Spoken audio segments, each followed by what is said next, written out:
When I said, "I can't wait for our vacation," I had no idea that sentence would blow my entire life apart. My dad looked at me, smirked, and then laughed, a cold, mocking laugh that didn't sound like the man who used to tuck me into bed or teach me how to ride a bike. Then, in front of my mom, my sister, and the rest of our family, he said something that made my heart drop into my stomach. "Vacation," he said. "Oh honey, I think you're gonna have to sit this one out." Everyone laughed like it was some inside joke, except me. I just stared at him, confused and embarrassed. I remember that exact moment like a slow-motion clip burned into my brain, the way my mom's eyes darted to the floor, my sister's half-smile fading, and my dad's expression turning from amusement to disappointment. And right then, I thought to myself, what did I do wrong? Why was everyone acting so weird? But what I didn't know at the time was that his joke wasn't a joke at all. It was the first crack in the illusion of a family I thought was happy and normal. Tell me, before I go any further, if your dad publicly humiliated you like that, would you just laugh it off, or would you dig until you found out the truth? It all started about 2 weeks before that family meeting. My family had this long-standing tradition of doing a summer trip together, usually somewhere simple, like a cabin near the lake or a beach house. My dad always made a big deal out of it, calling it family bonding time. He'd grill steaks, my mom would make her signature potato salad, and my sister and I would fight over who got the bigger room. This year was supposed to be special because my dad had gotten a huge promotion at work, and he said he wanted to celebrate big. For months, he kept dropping hints about some secret destination. He said it would change our lives. Naturally, I was excited. I'd been stressed from work and really needed a break. So when he finally announced there would be a family meeting to discuss plans, I was thrilled. I showed up that night at my parents' house, expecting to talk about flights, packing lists, and maybe a fun itinerary. But instead, I walked into something else entirely. The atmosphere was strange from the moment I stepped through the door. My mom was sitting stiffly on the couch, hands clasped in her lap. My sister, Emily, sat next to her, scrolling through her phone with a smirk. My dad was standing by the fireplace, arms crossed, that smug expression on his face like he knew something I didn't. I tried to lighten the mood, saying, "So, where are we going? I'm dying to know." That's when I said the words that changed everything, "I can't wait for our vacation." And my dad's reply, his laughter, was like a slap in the face. He said, "Vacation? You mean our vacation? You're not really part of that plan anymore." I thought he was joking, but then he added, "You know, given everything that's happened." The room went silent. I looked around at everyone, waiting for someone to explain, but nobody said a word. "What do you mean, given everything that's happened?" I asked. My mom finally looked up, eyes wet and tired. "Sweetheart, maybe now isn't the time." "No," my dad cut in sharply. "She deserves to hear it." He turned to me and said, "You've made choices, and now you have to live with the consequences." I felt my chest tighten. "What choices?" I demanded. That's when Emily chimed in, still scrolling on her phone, barely looking up. "You really don't know, do you?" Her voice was dripping with something between pity and amusement. "You think mom and dad don't talk to people? You think they didn't hear?" "Hear what?" I shouted. My mom started crying. My dad sighed and said, "We know about the money, Anna.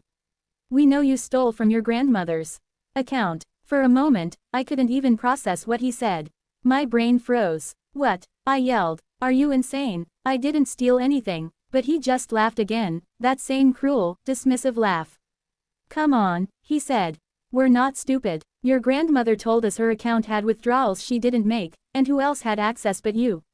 I felt dizzy. "That's not true," I screamed. "Grandma asked me to help her with online banking. She couldn't figure it out." But no one believed me. My dad just shook his head and said, "Save it. You're lucky we're not pressing charges." My mom buried her face in her hands, whispering, "Please, stop." My sister leaned back, enjoying the show. And I just stood there, heart pounding, face burning, trying not to cry. That was the moment I realized I wasn't part of this family anymore. I left the house that night in tears. I sat in my car for almost an hour, shaking, trying to understand what just happened. My grandmother, my sweet grandmother, had trusted me. I helped her pay bills online, buy groceries, everything. She had early-stage dementia, and I was the only one who spent real time with her. So the idea that she accused me of stealing was devastating. I drove straight to her house the next morning. When I walked in, she looked confused, like she wasn't sure who I was. "Grandma," I said softly, "did you tell Dad I stole from you?" She frowned, thinking. "No, sweetheart," she said. "I just told him I couldn't find my bank card, but the nice man from the bank said it was used." My stomach dropped. "What nice man?" I asked. She shrugged. "He called and said he'd help me fix it." Right then, I knew. She'd been scammed. Someone had called pretending to be from the bank and tricked her into giving out her info. I showed her the account history on her computer, and sure enough, the withdrawals weren't even from my area. But when I tried to tell my dad, he refused to listen. For days, I tried calling him, texting him, emailing him proof, but nothing worked. He blocked my number. My sister posted passive-aggressive quotes about betrayal by blood on her Instagram. My mom sent me one message: "Please stop making things worse." I felt completely alone. I cried every night, not just because they didn't believe me, but because I realized they didn't even want to. They wanted me to be the bad guy because it made everything simpler. And the worst part, they went on that vacation without me. They went to Hawaii, my dream destination, and posted photos smiling, laughing, hashtagging family time. I remember sitting at home scrolling through those pictures, feeling like I'd been erased. That's when I decided I wasn't going to let this go. I was going to prove my innocence, even if it meant tearing apart the lies they'd built. I started by calling the bank myself. After explaining the situation, they confirmed there had been reports of a scam targeting elderly customers in our area. I asked if I could get any information about the fraudulent activity, but they said only the account holder could request that. So I went back to Grandma's with a plan. I sat with her, explained everything gently, and had her authorize me to access the account records. When I printed them out, I saw the transactions, online purchases, gift cards, crypto exchanges, all things my grandmother would never use. The IP address wasn't mine, but I wanted more. So I hired a cybersecurity consultant, a friend from college who owed me a favor. Within a few days, he traced the location linked to the transactions. And that's when my stomach turned to ice. The activity came from my parents' neighborhood, specifically, their Wi-Fi network. I couldn't believe it. At first, I thought maybe it was a coincidence. But when my friend showed me the exact timestamps, matching nights when I knew my dad was home, I knew I had to confront them. Still, I didn't want to go in without backup. So I recorded everything. I set up my phone to record video, walked into my parents' house, and told them I needed to talk. My dad rolled his eyes. "If this is another sob story about the money, save it." I said, "No, it's not a sob story. It's the truth. And I have proof." I pulled up the documents, the trace reports, everything. My mom started shaking. My dad's face turned red. "This is ridiculous," he said. "You expect me to believe some hacker friend just figured all this out?" I said, "No, I expect you to explain why Grandma's money was funneled through your Wi-Fi." He froze. That's when my sister stood up and screamed, "Stop lying." I turned to her and said, "Why are you defending him so hard, Emily? Unless you know something too." And suddenly, she burst into tears. Turns out, my sister had been the one who gave my dad Grandma's login info. She didn't mean for it to get this bad, at least that's what she said, but apparently, my dad had pressured her to help him move some money around, for tax purposes. He told her it was temporary and that he'd replace it. But then Grandma noticed, and instead of admitting what happened, he blamed me. My mom knew but stayed quiet to protect him. I just stood there, stunned, while the truth poured out. My dad tried to spin it, saying it was a misunderstanding, and that he was planning to fix it anyway. But I wasn't having it. I told him I had everything on record, his reactions, my proof, Emily's confession, and if he didn't come clean to Grandma and the authorities, I would. So that's the situation I was in, and I had to make a choice. Before I tell you what happened next, I want you to pause and comment below. If your own father stole from your grandmother and blamed you, would you expose him, even if it destroyed your family? What would you do? After that confrontation, everything moved fast.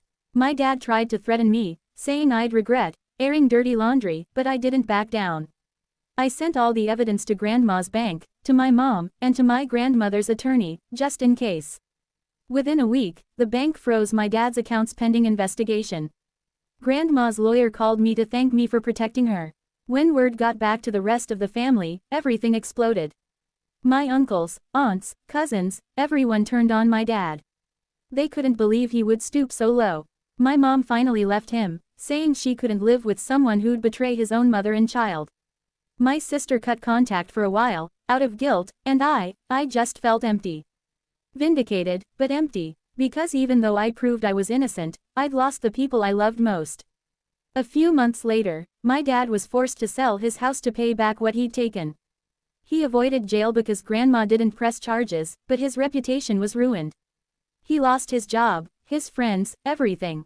He tried reaching out once, leaving a voicemail that said, "You ruined my life." I didn't respond, because in my mind, he ruined it himself the moment he laughed at me that night. As for Grandma, she's in a care facility now, doing better with proper supervision. She sometimes forgets what happened, which is a small mercy. Every time I visit, she smiles and says, "You're such a good girl, always helping me." That makes the pain worth it. Emily and I are slowly rebuilding our relationship, but trust is hard. She admits she was scared of Dad, that he manipulated her, and I believe her. But I told her one thing, that no matter what happens, I'll never let anyone silence me again. Now, looking back, I still replay that night in my head, the way he laughed, the humiliation I felt, the way my voice trembled. When I tried to defend myself. If I could go back, I'd tell that version of me to stand taller, to see through the lies sooner. Because families aren't supposed to tear each other apart like that. They're supposed to protect you, not punish you for things you didn't do. But maybe, in a twisted way, I needed it to happen. I needed to see who they really were so I could stop chasing their approval. I learned that blood doesn't always mean loyalty, and sometimes, walking away is the only way to save yourself. So that's my story. Tell me what you think. Was I wrong for exposing my dad, even if it destroyed my family? Or was I right to finally stand up for myself after all the lies? Like this video if you were on my side, subscribe for more stories like this, and share your final thoughts in the comments section. I'll see you all in the next story.